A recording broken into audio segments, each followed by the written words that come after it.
ครับภาษาละนานะก็บ่จะเฮียนยากกันหยังเนาะครับตั้นเฮียนอ่าอักขระนะครับมันก็คือตัวอักษรนะครับในภาษาไทยนะเฮียนไม้มันก็คือสระนะครับเห็นไหมเอาสองอย่างนี้มาผสมก้ำกันตามหลักการของภาษาละนานะครับมา7 วัน1 เดือนตั้นก็อ่านออกเขียนได้แล้วนะครับบ่ยากครับบ่ยากบ่ยากนะครับอ่านเรื่องที่มันยากนั่นมันก็คือว่าอย่างนี้นะครับถ้าเราจะเอาไปอวดคือคนอื่นในหูในหันตัวเฮานี่ก็อันนี้มันยากกว่านี้แหละครับแม่เพราะว่าภาษาละนาวของเฮามันเป็นภาษาที่มันตายไปแล้วครับเพิ่นบ่ได้ใช้ในทางราชการมาเมินแล้วนะครับมันคนที่เพิ่นอ่านออกเขียนได้น่ะมันมีน้อยนะครับมีน้อยเพราะฉะนั้นถ้าการที่เฮาจะเอาไปโชว์ให้คนอื่นในหูในหันตัวเฮานี่นะครับเฮาจะต้องใช้ภาษาอื่นๆนะครับมาเทียบเคียงเป็นภาษาละนาวของเฮานะครับอ่านภาษาที่มันใกล้เคียงภาษาละนาวของเฮาหน่อยก็คือภาษาไทยนะภาษาไทยนะภาษาไทยนี่นะครับเพราะว่ามันเกิดมาจากที่เดียวแล้วครับที่ป่อขุนรามคำแหงเนี่ยนี่มันไปแยกไปทางใต้หน่อยอันเจ้าอโยธยาพวกเอาไปแปลงเป็นอักษรไทยนะครับนี่มาทางเหนือเฮาเปิ้นก็เอามาแปลงเป็นอักขระละนานะก็นี่นะอันสองภาษานี่มันบางคำมันยังออกเสียงสำเนียงเหมือนกันอยู่นะครับบางคำนะครับบางคำบางคำมันก็ผิดแผกกันไปนะครับมันก็แตกต่างกันไปไหมแม้กระทั่งในละนาของเฮามันยังมีทำ4-5 เผ่าพันธุ์นะครับไม่ใช่ว่ามีอันเสียงสำเนียงเดียวนะครับนี่มันยังมีแถมไต้นวลไต้ลั่วไต้ลื้อไต้เกินไต้ยองเห็นไหมต่างละเผ่าพันธุ์ก็ไม่ใช่ว่าเหมือนกันนะครับมันก็แตกต่างกันไปนะครับเนี่ยนะแต่ว่ามันก็ฟังกันรู้เรื่องเลยนะครับอันเฮากับฟังภาษาไทยรู้เรื่องกันเนี่ยมันเกิดมาจากเดียวแล้วครับบางคำมันยังเหมือนเสียงออกเหมือนกันอยู่นะครับบางคำมันก็แตกกันปรางไปนะแม่กับก่อนที่เฮาจะเอาภาษาไทยมาปริวัติเขียนเป็นภาษาละนาวของเฮานะครับเฮาไปก้อยในโลกนี่ก่อนนะเพิ่นมันใหญ่ได้กันพวกไหนมาอันเวียดนามเนี่ยแม่นใกล้ๆน่ะอันโบราณแล้วเพิ่นใช้ภาษายึกเหมือนภาษาจีนนะครับเห็นมั้ยนี่อันเรื่องด้วยว่าเพิ่นมีสงครามกันมายาวนานนะครับตั้งแต่200-300 ปีตั้งแต่สมัยเดียนเบียนพูพวกนี้ก็นี่สงครามฝรั่งเศสนะ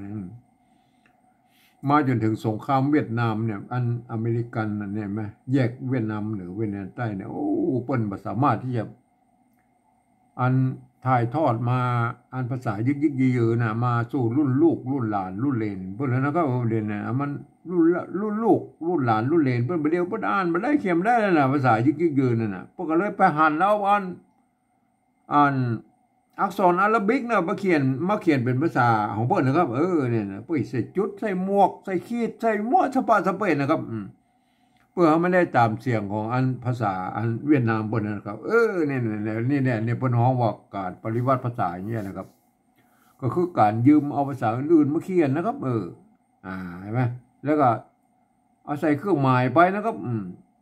เพื่อไม่ได้ตามเสียงอันเนี่ยคือลักษณะของปริวัติเพิ่นก็สามารถปรับปรุงเปลี่ยนแปลงได้นะเอาอันภาษาเก่าๆอันภาษาอันอื่นน่ะอักษรอื่นๆน่ะมาเขียนเนี่ยมันเป็นอย่างนี้เฮาไปก่อนในอันยุโรปแล้วครับอันอย่างฝรั่งเศสใช่มั้ยเยอรมันยูเครนน่ะโปแลนด์รัสเซียโครเอเชียอย่างหมดเนี่ยเพิ่นใจลักษณะของปริวัติภาษากันทั้งนั้นนะครับเปิ้นจะยืมเอาอักษรอาราบิกเอาไปเขียนเป็นภาษาของเปิ้นนะครับไปใส่จุดพวก2 จุดก็ยังมีนะครับบางทีก็หมวกมีนะหมวกปิ้นนะหมวกโครเอเชียมันง่ายขึ้นนะปิ้นง่ายขึ้นนะหมวกเวียดนามนี่มันไปกุบหุ้มลงมันปิ้นกันนะมันปิ้นคนละลายนะเนี่ยมันก็แล้วแต่ไผจะประดิษฐ์เครื่องหมายอันมาใส่นะครับว่าอันเป็นอันออกสำเนียงนั่นสำเนียงนี้นะเฮาไปก่อยในอังกฤษแล้วก็อันนี้ไปทำลายละอังกฤษนี่เปิ้นยืมเอาอักษรอาราบิกเอาไปเขียนเป็นภาษาของเปิ้นน่ะแบบล้นๆอย่างนั้นแล้วก็บ่ต้องใส่สักอย่างครับบ่ใส่อย่างนี่มั้ยแต่เปิ้นมีกฎเกณฑ์อยู่ว่าอันผ่านเสียงไปเลยนะตามบริบทนะครับเห็นมั้ยคำเดียวนั้นน่ะเป็นประโยคคำถามว่าเสียงไปแบบนึงเห็นมั้ย เป็นประโยคธรรมดากับเสียงแบบนึงนี่มันเป็นลักษณะของภาษาอังกฤษมันก็เหมือนอันภาษาละนาวเฮายุคต้นๆเนาะครับยุคต้นๆเพิ่นมีไม่เอกไม่โทก็คือไม่เยาะไม่ขอจ้างแล้วเนี่ยโทษดีก็สามารถพันเสียงไปได้อันหลายๆเสียงเหมือนกันนี่มั้ยอันนี้เป็นลักษณะของภาษานะอันนี้นะครับก่อนที่เฮาจะเอาอันภาษาไทยนะมาเขียนเป็นภาษาละนาวของเฮานะเฮาควรจะมียึดถืออันอย่างสักอย่างนะครับที่มันเป็นอันที่จะมันเป็นแนวทางที่มันร่วมกันนะครับนี่นะเพื่อให้ทุกคนเนี่ยใจร่วมกันแล้วก็ปริวัติมันออกมามันก็จะแนวทางคล้ายๆกันนะครับไม่ใช่ว่าอัน10คนก็ต่างคนปฏิวัติกับ10แบบนึงเห็นไหม100คนต่างคนปฏิวัติกับ100แบบนึงอันนี้มันเป็นยังไงมั้ยถ้าเฮายึดถืออันหลักการอย่างสักอย่างนะครับเพื่อมันมาเป็นจุดสุดกลางไว้นะครับการปฏิวัติภาษาละนาวของเฮานั้นมันก็จะใกล้เคียงกันหน่อยนะครับนะมั้ยผมเองนี่ผมใจอันยึดถือของหลักการของสภาวัฒนธรรมมหาวิทยาลัยเชียงใหม่นะครับเปิ้นตกลงกันไว้เมื่อปลายปี28นะครับเปิ้นตกลงกันไว้ว่าอย่างนี้นะครับการที่จะเอาภาษาไทยน่ะมาสะกดเขียนเป็นภาษาละนาหรือที่เป็นห้องว่าปริวัตินะครับก็ทำได้อยู่3แบบหรือ3รูปแบบนะครับนะครับแบบที่1นั้นเปิ้นจะเอาไว้สะกดเขียนนะครับบันทึกในหลักศิลาจารึกเอกสารสำคัญในโบราณนะครับเห็นมั้ยเปิ้นจะเอามาทุกเอาอักษรไทยเนี่ยมาเทียบเอามาทุกอักขระนะครับทุกไม้น่ะทุกเครื่องหมายนะครับแม้กระทั่งไม้กงไม้กังไหลไม้อย่างมั่วสะปะสะเพ็ดเนี่ยมันอยู่ในอันภาษาละนาน่ะเปิ้นอย่าเอามาหมดนะครับเนี่ยอันนี้เปิ้นบ่เว้นเลยมาเปิ้นปริวัติแบบละเอียดนะครับเฮาบ่อู้ถึงในอันรายละเอียดของเปิ้นละเปิ้นเฮาบ่ได้ใจนะครับเฮามาใจแค่แบบที่2นี่ก็พอนะครับแบบที่2เปิ้นว่าอีนะครับเปิ้นบอกว่าเอายืมเอาอักษรไทยมาปรับเทียบเมื่อเป็นอักขระละนาตังบนปูนนี่แล้วก็ประกอบกรรมขึ้นมากับแบบภาษาไทยนะครับผสมผสานกันไปนะครับบางครั้งไม่หรือสระของไทยของละนามันบ่เหมือนกันหรือว่ามันบ่ตรงบ่ตัดกันน่ะก็สามารถบูรณะกำชับได้นะครับฮือหน้าตาออกมาแบบไทยๆนะครับแต่เวลาอ่านนั้นท่านต้องนึกถึงว่าโอ้อันนั้นเป็นอักขระละนานะครับอันนี้หน้าตาแบบไทยมันเป็นตัวหนังสือไทยนะแต่นึกว่าเป็นอักขระละนานะเนี่ยคนทั่วไปมาอ่านแล้วมันจะเข้าใจผิดนะครับมันบางกรรมมันก็ยังเหมือนกันอยู่นะครับบางกรรมมันก็จะผิดสำเนียงไปนะแม่ครับคนทั่วไปมันจะต้องไปอ่านแบบที่3พุ่นนะครับอันเดียวแบบที่3เนี่ยก็อุ้มกรรมนะอ่านแบบที่2เนี่ยอันเนี้ยอย่างเช่นอันนี้เนี่ยท่านเห็นเป็นสระเอนะครับเนี่ยท่านพระประกอบในอันภาษาปริวัติแบบที่2เนี่ยต้องหันว่าอันนี้เป็นไม้เก๋นะครับเนี่ยมันเป็นอย่างนั้นคนทั่วไปมาอ่านมันจะเพลิดเจิดจ้านนะครับครับคนทั่วไปอ่านแบบที่3นะเดี๋ยวก็อุ้มคำนะเอาแบบที่2นี่ก่อนนะเมื่อนะครับเนี่ยเมื่ออันไม้เกือนะฮะไม้เก๋ไม้เก๋ตัวมะนะครับไม้เก๋ตัวมะนะครับมะอันนี้อันไม้เกือนะครับให้ไม้เกือโบราณด้วยมันก็เขียนได้2แบบจะไม่กี้ไม่เกลือก็ได้นะอันนี้เป็นอันไม่เกลือแล้ว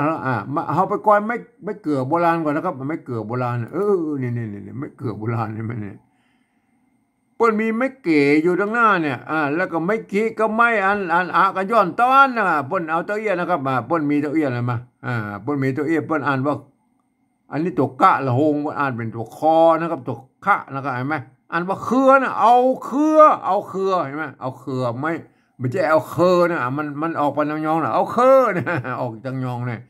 เอาเครือนะก็อันเนี้ยอันเขานะเข้าไม่เก่านะไม่เก๋อยู่ตรงเนี้ยมันรับไปหน่อยตัวคะเห็นไหม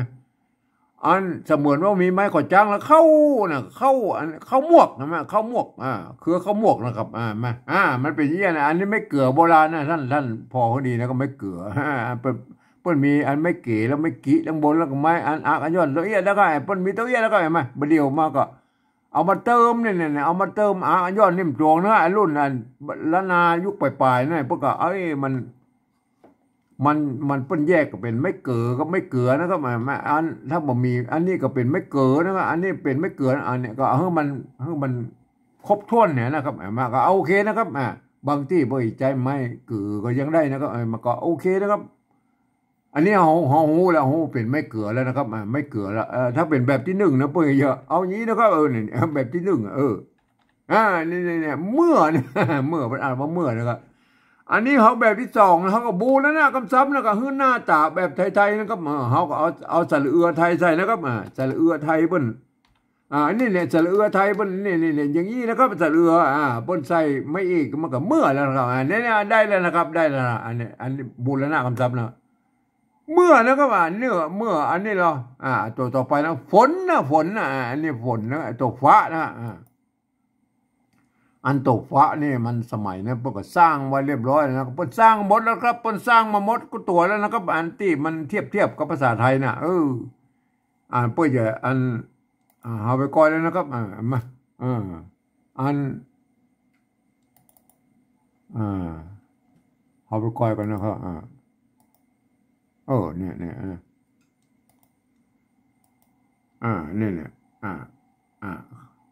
เข้าเนี่ยเข้าบวกเข้าบวกอันนี้ตัวมะเห็นไหมอันตัวไม่ชัดนี่แทนตัวกะใช่ไหมมวกเข้ามวกอันนี้มันมีไม่ขอจ้างการว่าเข้ามวกอันนี้ตังหรือตังก็ได้นะตังเห็นไหมตัง2อันนี้หากนั่นก็หากเห็นไหมตัวละไม่ชัดไม่กะ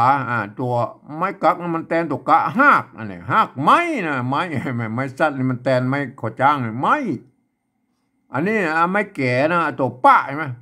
ปะละหงเนี่ยปะละหงอ่านเป็นตัวพออ่านตัวงะสะกดอยู่ลงอ่านไม้แพ่งนะก็ไม้แพ่งปะแพ่งปะแพ่งไม้แพ่งฝนนี่มันเนี่ยฝนนี่มันตัวฟ้าใช่ไหมเพิ่นสร้างมาตั้งแต่นั้นแล้วฝนนี่มันฝนอันนี้อันไม่ไก่ตัวซะใช่ไหมมันเสมือนว่ามีไม่เยอะแล้วก็ใส่นะก็อันนี้ส่วนหน้าห่างหน้าอยู่รูปมันไม่กล่อมใช่ไหมใส่น้ำนะก็ใส่น้ำใส่น้ำโอเคนะครับเนี่ยฝนนะครับฝน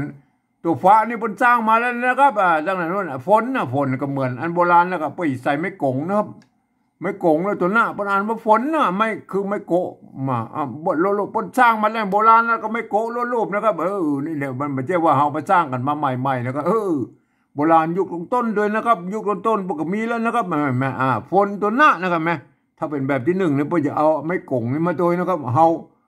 เอาแค่หน้าตาแบบไทยก็เอาเขียนแค่นี้ก็พอแล้วนะก็เมื่อฝนนี่แหละเมื่อฝนสำเนียงได้อันแบบภาษาปฏิวัติแบบวิชาก็ให้เหมือนกันนะโอเคนะครับเมื่อฝนนะฝนนะบ่อนะครับบ่ออันนี้บ่อดอกบ่อใบไม้อันบ่อเนี่ยบ่อโบราณแล้วเปิ้นมีตัวบะกับไม่กังบนตอนนะครับแม่เปิ้นอ่านว่าบ่อนะครับเปิ้นบ่มีอากันย่อนนะครับความจริงไม่ต้องมีอากันย่อนอย่างรูปนี้นะครับ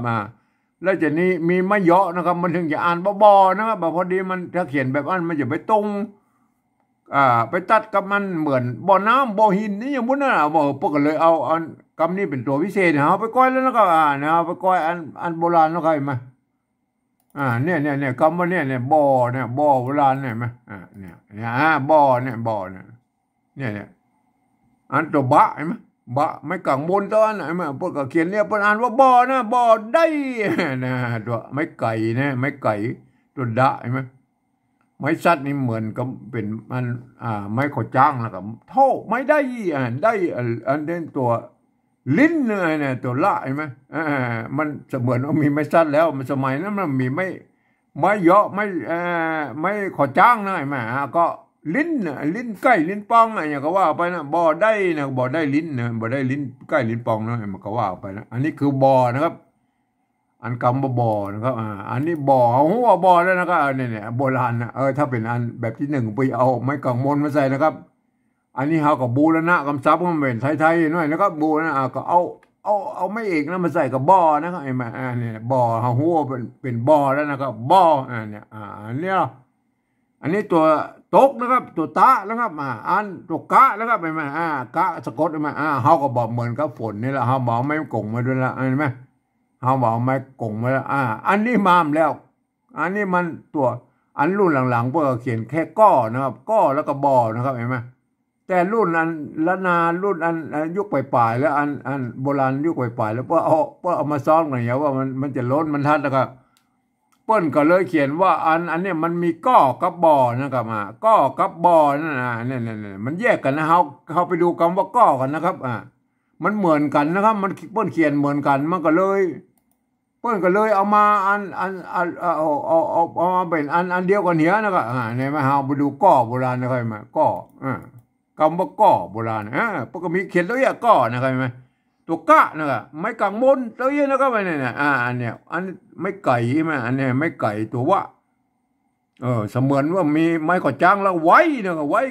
ก้อเนี่ยไว้ก้ออันนี้ปะไม่กุตัวได้พุทธเนี่ยไว้ก็พุทธเนี่ยแต่เวลาไอ้ก้อเนี่ยนะครับพอเขียนก้อเนี่ยนะครับแต่เวลาอ่านจริงๆแล้วมันออกเสียงว่าก้อนะมันเป็นเยี่ยภาษาละนานะครับมันไว้ก็พุทธเนี่ยไว้ก็พุทธนะไว้ก็พุทธไม่ใช่ก็พุทธไม่ใช่นะไว้ก็พุทธพวกเราอ่านว่าไว้ก็พุทธก็ไว้ก็พุทธท่านโปรดเข้าใจไว้เลยเนี่ยนี่คือภาษาละนานะเอาเราเลยนะอันนี้ก็บอนะครับเนี่ยเขาก็แยกกันอันบูรณะคำศัพท์ไป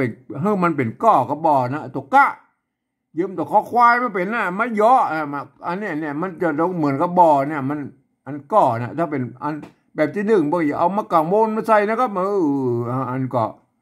โปรดเข้าใจว่าอันนี้ก็นะเขาก็เอาถ้าเขาจะบูรณะคำศัพท์นะครับอันนี้มันเขียนตรงตัวแล้วนะไอ้ตัวคอควายไอ้ไม่เอกเนี่ยก็คือเอาเทียบมาตรงตัวนะครับแต่ถ้าเขาจะบูรณะคำศัพท์เพื่อเป็นไทยเอาก้อไทยใส่นะครับเนี่ยก้อไทยบนนี้นี่อันนี้ก้อนั่นเนี่ยก้อไทยนั่นเนี่ยถ้าจะเขียนอีกก็ได้นะก็เอาสองแบบนะเอาเขียนแล้วยังได้ก็ได้นะครับก้อแล้วก็บอนะครับบอ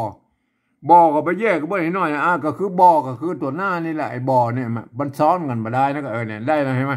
อันนี้ได้นะครับอันนี้บูรณะคำศัพท์มดเลยนะเมื่อฝนบอตกก็บอนะครับบอหันอันเนี่ยหันก็ตัวหาไม่ชัดนะครับก็ไม่หันอากาศหล่นนะอันนี้ตรงตัวนะครับอันเนี้ยเนี่ยอันนี้บูรณะคำศัพท์นะครับเมื่อฝนบอตกก็บ่อเนี่ยอันนี้บูรณะคำศัพท์เพื่อมันหน้าตาแบบไทยๆนะครับเนี่ยเห็นไหมก็ได้ออกมาอีกแล้วเมื่อฝนบ่ตกก็บ่อหันนะอันนี้หันนี่อันนี้มันตรงตัวนะครับตัวต่อไปนะครับอันนี้ตัวละนะครับตัวละไม่ย่อนะครับแล้วก็ไม่อากันย่อนตัวนี้ก็อ้างเลยเนี่ยอันนี้ภาษาละนาพวกออกเสียงห้องนะครับถ้าเป็นออกเสียงตามภาษาไทยพวกออกร่องไอ้คำนี้มันเป็นปนใจร่วมกันนะครับปนใจร่วมกันนะไอ้ตัวละเนี่ยนะครับตัวออกเสียงรอเนี่ยนะปนใจร่วมกันนะครับปนใจร่วมกันนะครับเนี่ยอันนี้ก็ได้นะครับอันเดียวก่อนปนใจร่วมกันนะครับโปรดเข้าใจไว้ด้วยนะครับเห็นไหมอันตัวละเนี่ยปนใจร่วมกันนะครับเห็นไหมเนี่ยอันนี้เห็นไหม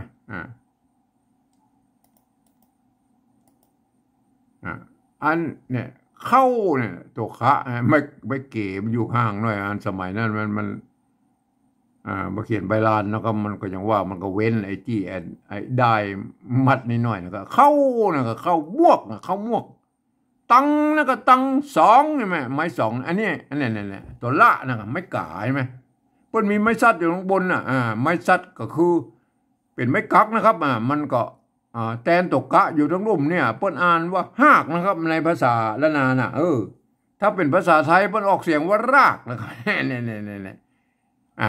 หากไม้นะไม้ใช่ไหมเนี่ยเอาหากไม้เนี่ยสองหากไม้เนี่ยสองหากไม้ใช่ไหมมันไอภาษาไอคำเนี่ยมันมีนักนะครับมันที่เปิ้นใช้ร่วมกันในระหว่างภาษาไทยกับภาษาละนาน่ะภาษาละนาเปิ้นออกเสียงฮอนะครับหากนะครับหากใช่ไหมภาษาไทยเปิ้นรากนะครับเนี่ยเปิ้นก็เขียนเอาตัวละเนี่ยเขียนนะครับไอ้แม่เนี่ยโปรดเข้าใจไว้เลยนะครับเปิ้นใช้ร่วมกันนะครับเนี่ยอันมีทำลายกรรมนะครับไม่ใช่ว่า เป็นอย่างอื่นนะครับเป็นอย่างนี้แล้วครับอันภาษาละนาภาษาไทยมันมาเกิดมาจากที่เดียวนะครับเปิ้นใจร่วมกันแล้วก็แต่ออกเสียงต่างกันมาได้นะตัวละเนี่ยไม่กาเนี่ยอ่านว่าหากนะครับในภาษาภาษาอันละนาภาษาไทยออกรากแล้วก็เห็นไหมเฮาหูละเฮาหูละเฮาหูเฮากับหูละเนี่ยอันนี้ก็อันนี้ถ้าภาษาไทยมันก็อ่านว่าร่องนะครับถ้าเป็นเสียงกำเมืองแล้วมันออกว่าห้องนะครับห้องนี่ห้องนะครับเสียงฮอนะห้องนะอันนี้ก็ห้องนะครับเนี่ยห้องนะครับเนี่ยท่านโปรดเข้าใจไว้นะครับอันนี้คือเอาบูรณะมาตามนั้นเหมือนกันนะแต่การออกเสียงมาได้มันบ่เหมือนกันก็ไทยละนานะก็ท่านก็โปรดเข้าใจว่าอันถ้าเป็น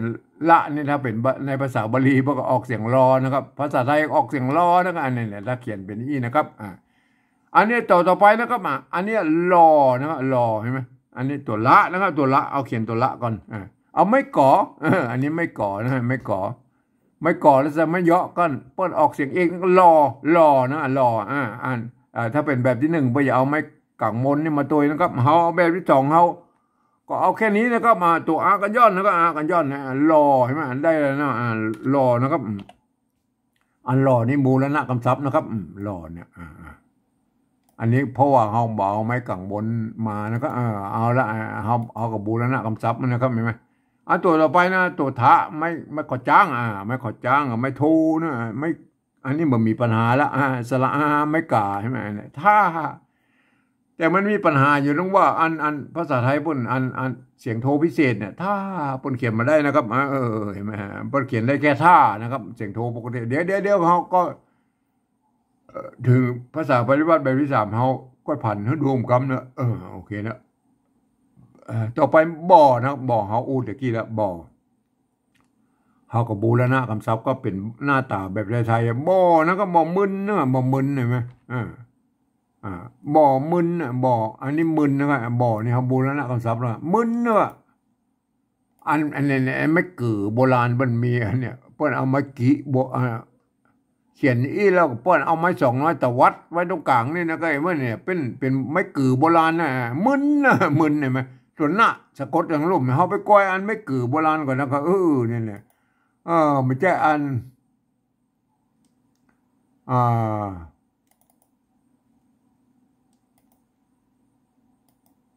เขาไปกูอันนี้เนี่ยไม่กือโบราณนะใช่ไหมเนี่ยไม่กือโบราณนะเนี่ยไม่กือโบราณนะใช่ไหมเนี่ยอันเนี้ยตัวว่าไม่สั้นสะกดด้วยตัวหน้าใช่ไหมห่างหน้าอย่างรุ่มวันอ่านว่าวันอันนี้ตัวหน้าแล้วก็ไม่กือเนี่ยไม่กืออันเนี้ยอันตัวหน้าใช่ไหมอันเนี้ยอ่านว่าวันนึ่งนะครับวันนึ่งเห็นไหมนึ่งเห็นไหมไม่กือเนี่ยโบราณบนใจร่วมกันแล้วก็ไม่กือนะเห็นไหมบนใจร่วมกันวันนึ่งเนาะอ่านวันนึ่งนึ่งเห็นไหมเนี่ยมันมีไม่เยอะพวกก็ป้นก็เสมือนว่ามีไม่เยอะแล้วพวกก็อ่านไปตามบริบทเหมือนภาษาอังกฤษนั่นแหละก็วันนึ่งเห็นไหมถ่องตัวตะแล้วโฮงมันอ่านเป็นตัวทะใช่ไหมอ่านว่าถ่องใช่ไหมวันนึ่งถ่องเล่าสักตองเนี่ยมันเนี่ยก็ว่าไปนะวันนึ่งเนี่ยวันนึ่งเห็นไหมไม่กือนะก็เนี่ยไม่กือมันเนี่ยไม่กี้ไม่แล้วพวกเอาไม้200ตะวัดไว้ตรงกลางเนี่ยคือไม่กือแบบโบราณนะก็ท่านก็ปลดเข้าใจไว้แล้วนะครับมาเห็นไหมเอาหูเป็นไม่กือโบราณแล้วเขาก็สระไทยใช่นะครับไม่สระเนี่ยก็คือเนี่ยสระไทยก็คือไม่กือนั่นแหละอันรุ่นโบราณยุคปลายๆเนี่ยพวกก็เอาไม้กี้ไม้พวกก็ขี้ค้านยกมามกำแล้วก็เอามาเขียนเอาไม้200เนี่ยพวกก็ตวัดห่างไปเลยก็สุดแล้วแต่นะครับมันก็เป็นอย่างนั้นมันก็แล้วแต่นะครับมันก็พัฒนากันไปเรื่อยภาษานะโอเคอันนี้ตัวหน้ามาห่างหน้ากันเนี่ยอันมึนมึนโอเคมึนอันนี้เอามาตรงตัวแล้วครับอันนี้ตัวตะไม่กาเปิ้นอ่านว่าตานะเสียงจัดว่านี่ตานะเนี่ยตาภาษาไทยมันออกเสียงเหมือนกันละเนี่ยบนเขาเขียนนี่มันออกว่าตาเสียงอันเห็นไหมมันตามันเป็นภาษาเสียงสมัญอันนี้ตานะเปิ้นออกเสียงอันภาษาละนาตาเห็นไหมเนี่ยมันเป็นยังไงไหมอันนี้เราตัวนี้เราต่อไปเนี่ยพ่อนะพ่อตัวพระอันเนี้ยพระอันกันย่อนเนี่ยเขาบอกอันนี้ไม่ก่อใช่ไหมไม่ก่อ อันไม้ก่อเนี่ยไม้ก่อของอันโบราณเนี่ยเปิ้นมีไม้กังมนและมันอันไม้อันอากันย้อนนี่ควบไว้นะครับไปก่อนไม้ก่อแล้วครับมันไม้ก่อโบราณนะอันเนี้ยเนี่ยเนี่ยไม้ก่อโบราณนะครับเนี่ยไม้ก่อโบราณเนี่ยไส้นะไส้เกลือใส่ไม่ใช่ใส่เกลือนะครับเกลือมันออกยองนะไส้เกลืออันนี้ปอใช่ไหมตัวป้าไม่ก่อฮะไม่ก่อมันไม่อีนะปอตัดใช่ไหมปอตัดเนี่ยไส้เกลือปอตัดใช่ไหมปอนะตัวป้าใช่ไหมปออันนี้มันคือไม่ก่อนะครับเปิ้นก็แล้วแต่นะครับมันสมัยนั้นมันมีไม่เอกไม่โทไม่เยาะไม่สั้นนะครับเอาว่าอ่านว่าจะอ่านปอก็ได้อ่านป้อก็ได้อ่านปอก็ได้ก็แล้วแต่นะมันบริบทเนี่ยอ่านว่าปอนะครับไม่ก่อนะครับเอาไปก่อนเอาเราเป็นไม่ก่ออย่างนี้นะครับไม่ก่อมันมีอันไม่กังมนก็กันย้อนควบกันนี้นะครับเอาละอันนี้เอาละเอาเนี่ยไม่ก่อไม่กังมนควบเนี่ยแต่แบบที่หนึ่งไปเอาไม่อันกังมนนี่มาตัวนะครับเขาเป็นแบบที่สองเขาก็เอาแค่นี้ก็พอแล้วนะครับเอาไม่เยอะคือไม่เอกเนี่ยอันนี้เนี่ยเขียนเต้าอี้ก็พอนะครับคือหน้าตาแบบไทยๆนะครับพอนะครับพอมันนะครับมันมันอันพอเนี่ยบูรณะคำศัพท์นะครับเห็นไหมอันเนี้ยบูรณะคำศัพท์นะครับบูรณะคำศัพท์คือมันออกแบบไทยๆนะครับอันเนี้ยแม่ก็คือเขาไม่ได้เอามากางมนมาก็คือบูรณะคำศัพท์ละคือมันแบบไทยๆแล้วก็พอนะอันนี้มันตัวมะไม่ซัดก็ไม่เป็นมันไม่พัดนี่แล้วก็มาตัวหางน่ะกับตัวน้หนูมันอันนี้มันตรงละไอ้ก้อบอก้อบอนี่เฮาอู้ตะกี้ละเฮาก็เอาเนี่ยอันนี้ก็ตรงตัวนะครับอันนี้อันตัวที่สองนี่ก็แบบบูรณะแบบไทยๆนะครับอันเนี้ยก็ไทยมันก็อันนี้บอแล้วก็บอโอเคก็บออันตัวบะไม่เยอะอันนี้บอนะบออันนี้ก็บอนี่เขาก็บูรณะคำศัพท์นะครับก็บอเนี่ย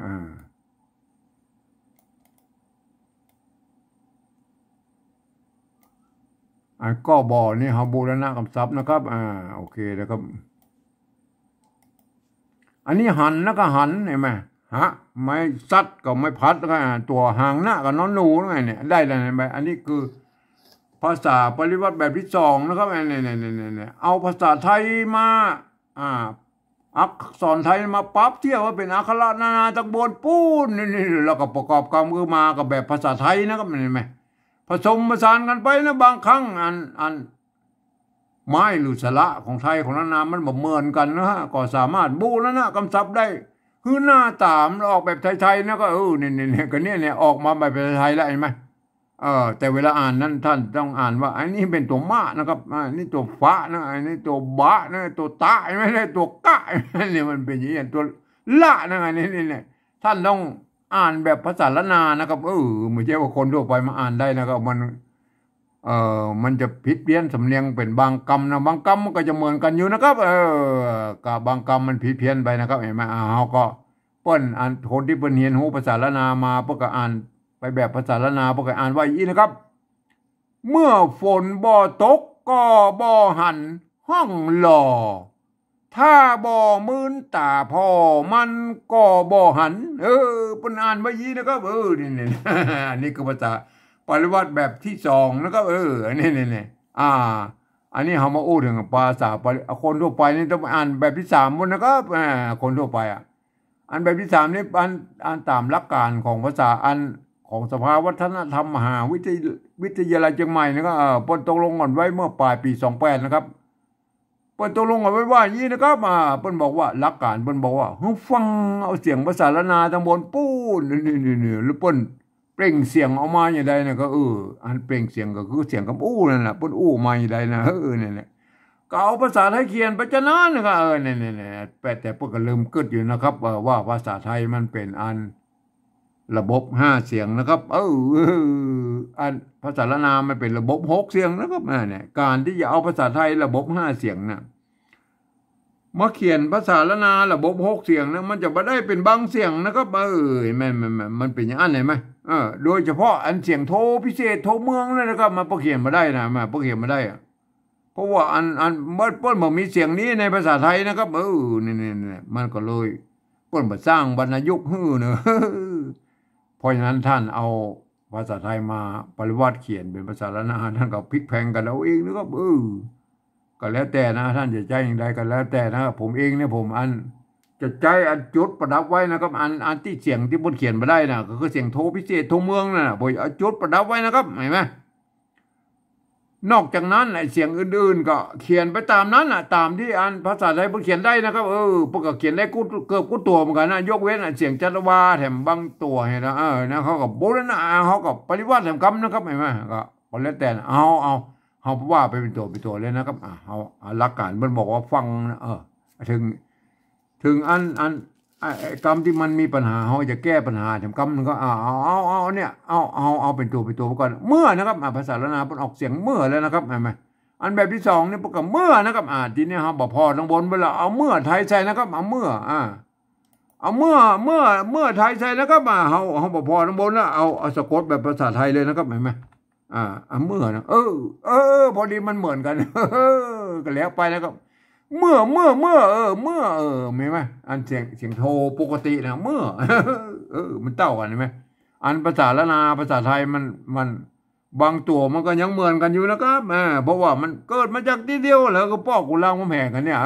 มันสำเนียงมันป้อกันนะไงมาตัวต่อไปนะก็ฝน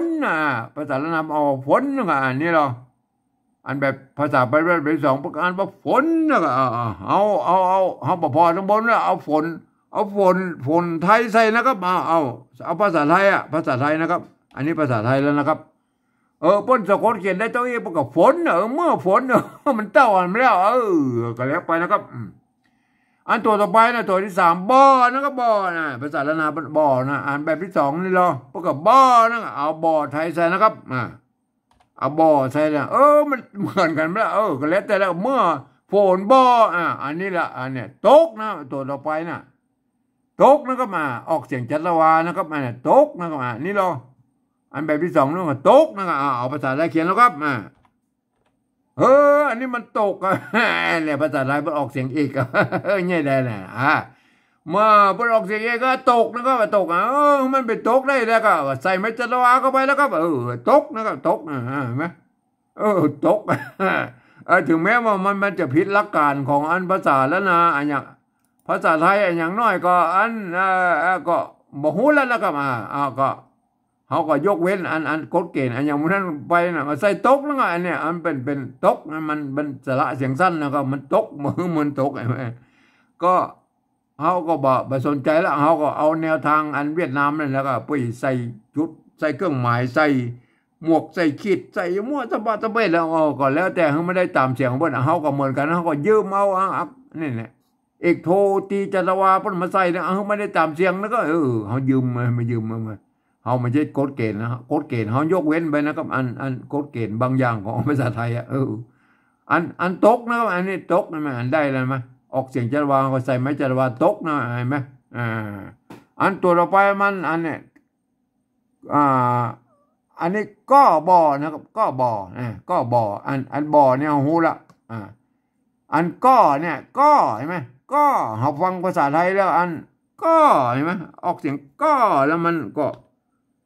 เนี่ยปกติเนี่ยแม่ก็เห็นไหมเนี่ยตัวนี้ก็ได้ไหมตกในบูรณะคำศัพท์นะไอ้ตกนะเห็นไหมไอ้ตกเนี่ยเขาปริวัตินะครับปริวัตินะครับตกต่อไปแล้วก็เห็นไหมก็บ่อหรือแต่เปิ้นอ่านก็บ่อกันแล้วแต่เป็นเขียนว่าก็นะครับก็อันนี้ไหนก็ไทยพวกนี้เดี๋ยวตัวนี้แหละก็เห็นไหมบ่อแล้วก็บ่อบ่อเห็นไหมก็เขียนได้ว่าก็บ่อเห็นไหมก็บ่อเห็นไหมเนี่ยตัวอะไรไหมเนี่ยพวกก็เขียนแต่เลยนะก็บ่อของภาษาไทยกับเขาบอกต้องไปยุ่งมาเลยเห็นไหมเนี่ยก็บ่อเห็นไหมแต่เวลาจริงๆแล้วอ่านเป็นก็บ่อมันเป็นลักษณะพิเศษของภาษาละนานะมันเป็นอย่างนั้นนะมันก็แล้วแต่นะครับเปิ้นเขียนอย่างนี้มาตั้งแต่โบราณนั่นแหละครับก็เปิ้นก็ออกเสียงกันอย่างนี้มันก็สุดแล้วแต่นะครับมันก็ว่ามันมาตั้งโบราณตัวต่อไปนะหันอันนี้ก็หันนี่แม่เนี่ย เอาหันไทยใส่แล้วนะหันไทยใส่หันไทยเอาบ่พอทั้งบนพุ่นละหันหันสะกดตามภาษาไทยแล้วก็หันก็บ่หันก็แล้วไปนะได้แล้วนะเห็นไหมเมื่อฝนบ่ตกก็บ่หันก็บ่หันอันนี้เหรอตัวเนี่ยอันนี้ตัวตนตัวนี่เป็นอ่านว่าห้องนะครับไม่ห้องไม่ใช่ร่องนะห้องนะครับอันนี้เหรออันแบบที่สองนี่พวกนั้นว่าห้องนะเปิ้นหันนั้นเนี่ยมันตัวละที่เป็นออกเสียงภาษาละนาเปิ้นห้องนะมันภาษาไทยภาษาละนามันใจรวมกันนะครับอันเฮาบ่พอทางบนแล้วล่ะโพนบ่ตกก็บ่หันอันนี้ห้องนะห้องออกเสียงห้องแล้วเฮาต้องฮอนูฮูบเขียนนะก็ห้องมันจะได้ห้องนะฮอภาษาไทยสะกดเขียนเนี่ยห้องเนี่ยห้องนี่ห้องไทยเนี่ยห้องห้องรอนะก็รออันนี้ห้องนะห้องนี่เขาเขียนตามภาษาไทยนะกันภาษาไทยเนี่ยมันบ่เหมือนกันภาษาละนาปุ่นก็อันนี้ห้องนะเขาบอกอันนี้ปฏิวัติแบบสะกดเขียนตามภาษาไทยนะก็ห้องปุ่นเขียนได้อีห้องนะอันตัวไปแล้วก็รอนะก็รออันนี้รอไม่ก่อใช่ไหมอันนี้รอเอารอไทยใส่นะครับรอเขาเอาภาษาไทยสะกดเขียนเลยนะก็รอปุ่นก็เขียนได้ละเอียดรอก็นี่เห็นไหมก็ได้เลยไหมเมื่อฝนบ่ตกก็บ่หันห้องรอห้องมันต้องไปอ่านแบบตังบนไว้ละเอาภาษาไทยอ่านแล้วก็ยกเว้นอันตัวนี้ที่มันมีไม้จัตวาเนี่ยก็อ่านเป็นไม้จัตวาหันน้องรออันนี้ต่อไปแล้วมีปัญหาแล้วอันนี้ตัวท่าออกเสียงตัวพิเศษไอ้ตัวเนี้ยท่าอันนี้อันนี้เป็นตัวท่านะครับพวกอ่านว่าท่าเอาท่าไทยเขียนแล้วครับเนี่ยเอาท่าไทยเขียนแล้วครับอันนี้ป้นอ่านว่าท่านะครับท่าเห็นไหมอันเนี้ยถา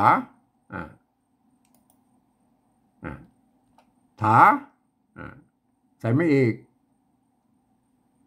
อันนี้มันทานะครับทาใส่ไม่ถูกท่ามันบัดท่ากับมันบัดท่ากับเนี่ยมันบัดท่ามันท่าเนี่ยอันนี้มันท่านะครับเนี่ยท่าโน้นท่านี้มันก็ออกเสียงได้เต้าอี้แล้วก็เนี่ยมันก็ออกได้เนี่ยได้เต้าอี้ท่านะครับท่าอันนี้ก็ท่าเนี่ยจะท่าเนี่ยอันนี้เสียงโทปกติท่าใช่ไหมอันนี้ก็เสียงโทปกติท่าใช่ไหมท่ากับท่านี่มันเต้าอันนี้ท่าอันถึงภาษาไทยนะก็ท่าใช่ไหมมันมาเป็นอันภาษาละนามันออกท่านะครับอันนี้อันนี้ประกาศท่านะอันนี้ท่าเนี่ยท่าอันนี้เป็นยอกว่าท่าแล้วครับอันนี้มันเป็นตัวท่าไม่ขอจ้างไม่กาแล้วก็เนี่ยท่าตัวจังอันนี้อันนี้ภาษาไทยเปิ้นถอถุงไม่ถูสระอาเปิ้นออกว่าท่านะครับท่าเนี่ยเท่ากับท่าตัวนี้นะเห็นไหมง่ายได้ไม่เป็นท่าแล้วก็อันนี้มันท่าก็ผมเองเนี่ยผมเอาจุดประดับไว้นะครับเนี่ยจุดไว้ประดับไว้ก็ท่าน่ะท่าแล้วก็ท่าน่ะเสียงโทพิเศษแล้วกันเนี่ยเห็นไหมท่านะครับโพดเข้าใจว่าแล้วก็อันกำนี้อันวัดพระสิงห์เปิ้นเชียงใหม่ไปใจตัวเอียงนะไอเสียงโทพิเศษโทเมืองน่ะเปิ้นจะฮ้องว่าเป็นเสียงอันเสียงตีเพี้ยนนะครับวัดพระสิงห์เปิ้นฮ้องว่าเสียงตีเพี้ยนนะครับไปใจตัวเอียงนะเห็นไหมพยายใจตัวเอียงตัวนาตัวคิดจะได้อันก็แล้วแต่ท่านจะไปพิจารณากันนะครับก็เอา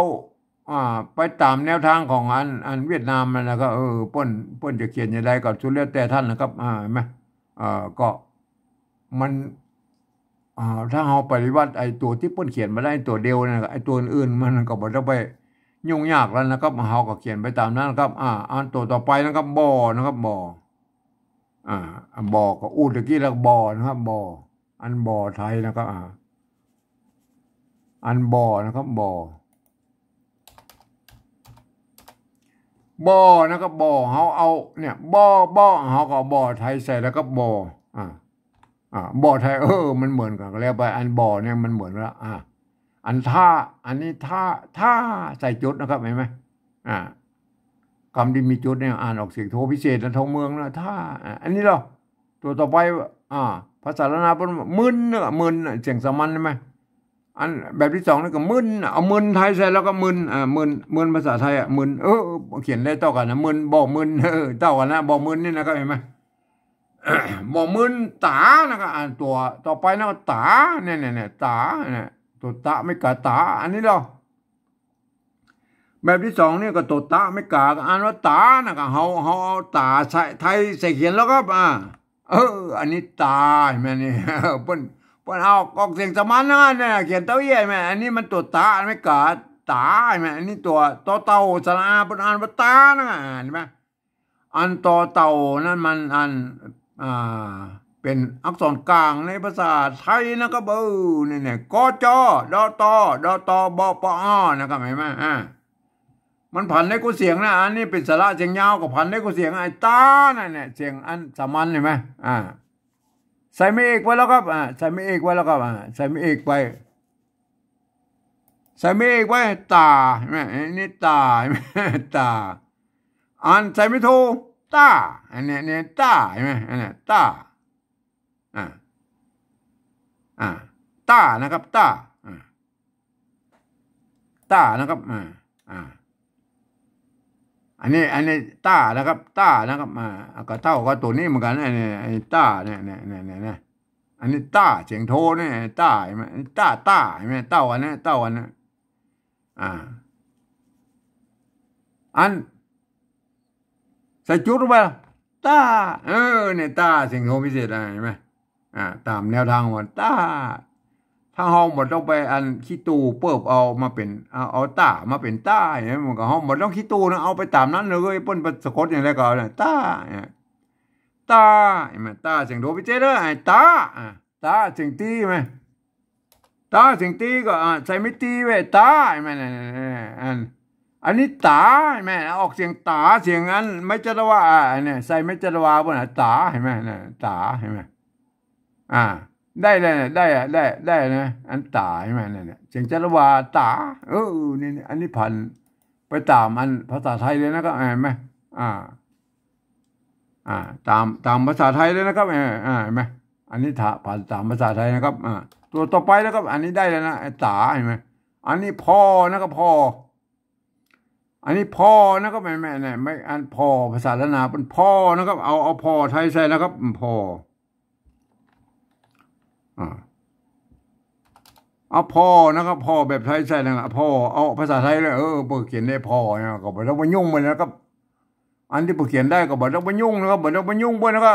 เหมือนว่ายุ่งไปอันมันได้ตรงตัดแล้วก็บอกว่าเฮามันยุ่งไอ้ตอนที่มันเขียนได้บัดตรงบัดตัดกันนั่นก็เฮามันยุ่งตัวนั้นคือปริวัติแหละครับปริวัตินะครับปริวัติตัวนั้นเห็นไหมเอาตัวต่อไปมันนะเนี่ยมันอันนี้ก็อันแบบที่สองพวกกับมันเอามันไทยใส่นะครับมันพวกเขียนได้เท่ากันนะพ่อมันเท่ากันใช่ไหมอันตัวต่อไปอันก็บ่อเนี่ยก็บ่อเขาก็เอาภาษาไทยเขียนเลยนะก็บ่อใช่ไหมก็บ่ออันนี้ก็บ่อพวกเขียนที่เนี่ยก็บ่อแต่เวลาเปิดอ่านจริงๆเปิดอ่านว่าก็บ่อนะก็แล้วกันตัวต่อไปแล้วก็หันแล้วก็หันหันอันนี้อาการนี้ก็หันเขาบอกพอทางบนไว้ละเอาภาษาไทยเขียนหันนะครับหันอันนี้หันมันเต้ากันเลยเนี่ยบางตัวมันก็เต้ากันนะอันมันบ่เต้ากันจริงบางอันที่มันบ่เต้ากันนะภาษาไทยภาษาละนามบ่เต้ากันเขาก็ปฏิวัติตัวนั้นนะครับปฏิวัติตัวนั้นไอ้ท่าเนี่ยมันบ่เต้ากันนะครับมันบ่เต้ากันเขาก็ปฏิวัติโดยการเอาจุดประดับไว้เหียนะครับท่าใช่ไหมอันตาเนี่ยเสียงจรวาใช่ไหมมันออกเสียงบ่เต้าอันไทยกันแล้วนะเขาก็ปฏิวัติก็เอาตัวนี้ก็เอาใส่ไม่จรวาเหียตาใช่ไหมอันเนี้ยอันไอห้องเนี่ยห้องเนี่ยภาษาไทยนะอันนี้ก็ห้องเนี่ยอันภาษาไทยเปิ้นเนี่ยภาษาไทยเปิ้นอันห้องเนี่ยมันก็ต้องเอาภาษาไทยเขียนให้มันเอาตัวฮอนูเขียนห้องมันเป็นยังไงไหมเขาก็ปฏิวัติให้มันออกเสียงไปตามให้มันได้ตามเสียงภาษาละนาไหนไหมอันนี้นะตัวตกนะครับตกใช่ไหมอันนี้ก็ตกใช่ไหมเนี่ยใช่ไหมเขาก็ปฏิวัติเอาไม้จรวาเพิ่นมาใส่แล้วก็ตกให้มันตกให้ได้นะครับเห็นไหมก็ อันตัวที่มันบ่ตรงมันตัดกันเนี่ยเขาก็ปฏิวัติภาษาให้มันแนวทางของเวียดนามแล้วเอาได้ตามเสียงนะอันตัวอื่นที่ผมเขียนได้มันตรงกันใช่ไหมเมื่อฝนบ่เนี่ยก็บ่หันรอเนี่ยบ่มึนเนี่ยพอมันก็บ่หันเนี่ยอันที่มันเนี่ยเฮาบ่ต้องมายุ่งบนไอ้ตัวที่ผมเขียนได้น่ะภาษาอันไทยที่ผมเขียนได้เฮาก็บ่ต้องมายุ่งบนเฮามายุ่งตอนอันที่เปิ้นอันตัวที่เปิ้นเขียนบ่ได้นะครับเปิ้นเขียนบ่ได้เฮาก็เอายุ่งเอาตัวนั้นนะครับเอาตัวนั้นเนี่ยได้แล้วนะครับอันนี้เป็นภาษาละนาปฏิวัติภาษาละนาแบบที่3แบบอันสำเนียงไตยวนเชียงใหม่นะครับเชียงใหม่ไตยวนนะเห็นไหมมันเป็นสำเนียงเชียงใหม่ไตยวนนะถ้าสมมติว่าท่านเป็นฝรั่งมังค่าลูกที่ไหนมานะครับเรียนภาษาไทยมาเรียบร้อยแล้วนะท่านก็อ่านไปตามหลักการภาษาไทยนะแต่มีข้อยกเว้นอยู่ว่าอันนี้คำว่าอันนี้คำที่มีจุดอยู่อีกอ่านออกเสียงโทพิเศษนะครับเห็นไหมออกเสียงโทพิเศษโทเมืองนะครับเห็นไหมเห็นไหมคำที่มันมีไม้จัตวาอย่างนี้ก็คือออกเสียงจัตวานะครับคำที่เป็นอยเป็นพยัญชนะต้นเห็นไหมก็ออกเสียงยอยักษ์ไทยนะครับคำที่เป็นยอยักษ์ตัวเดียวก็อ่านเป็นยอยักษ์แบบละนานะครับถ้าใช้หลักการอันนี้แล้วถ้าท่านอ่านไปแล้วก็ท่านจะได้สำเนียงเชียงใหม่ไตยวนไปเลยนะครับเห็นไหมอ่านว่าอย่างนี้นะครับเมื่อฝนบ่ตกก็บ่หันห้องรอบ่มื่นตาพ่อมันก็บ่หันนี่อันนี้คือสำเนียงไตยวนเชียงใหม่นะครับเห็นไหมสำหรับแบบที่2นั้นอันเพิ่นเขียนมาอย่างนี้เนี่ยเพิ่นเอาไว้ให้เพิ่นเอ